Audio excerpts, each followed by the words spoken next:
Welcome to Drinking Bros, presented by StrikeForceEnergy.com. Let's talk about the caliphate real fast, Ross, before we take off. What was the question that you had for me for that?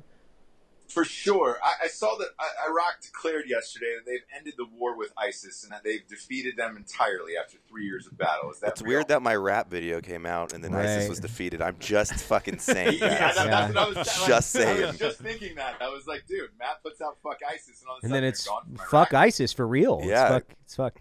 Yeah, and the reasoning behind it was in several articles, they said that Trump has just unleashed Mattis, so they don't have to go through so much of the bureaucracy and the red tape anymore, and they've been able to bomb away for the last year or so.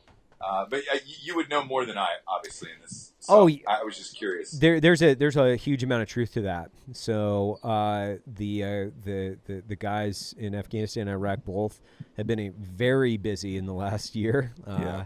And I've heard that like from everybody, which is the gloves are off. We are killing there for a while, literally tons of the people. ROE, I don't know exactly what it was, but if there was advancement of like ISIS or the Caliphate forces, they could do airstrikes. But there were certain instances where there would be like fucking 50 gun trucks chilling, and they're like, they can't drop on them, but they're like, they're fucking holding up ISIS flags with PKMs and RPGs. They're like, sorry, we can't drop. And then obviously with the new administration, it was a little more like, oh, if we know they're bad, 100%, kill them, which is the way it fucking should be.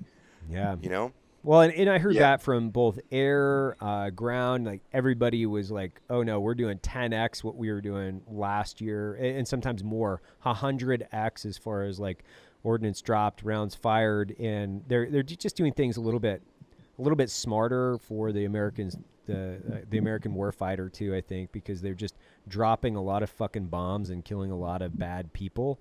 And allowing ground forces to just kind of clean up the mess. And I think that's great. And they're also allowing more of the indigenous population to take ownership for that fight.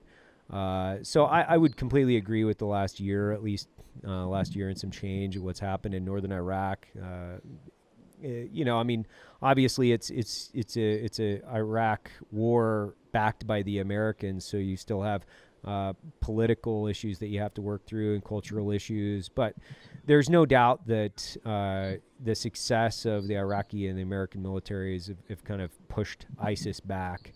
I guess the real question is why the fuck were they there to begin with? That's probably one that we should ask.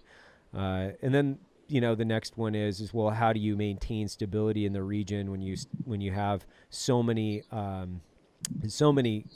civil wars and the destabilization of the region based on a large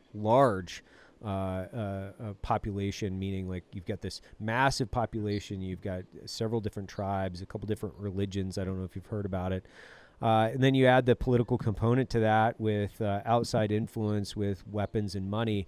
Man, the place is just completely destabilized. So now it's how do we move forward? If you've destroyed the caliphate, which I'm sure there's a lot of people crying in their black robes today if they realize that that they're not going to see this resurgence of the Islamic Empire as they thought they would.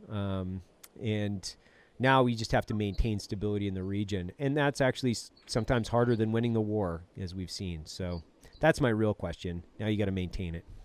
Evan Hafer, 2020.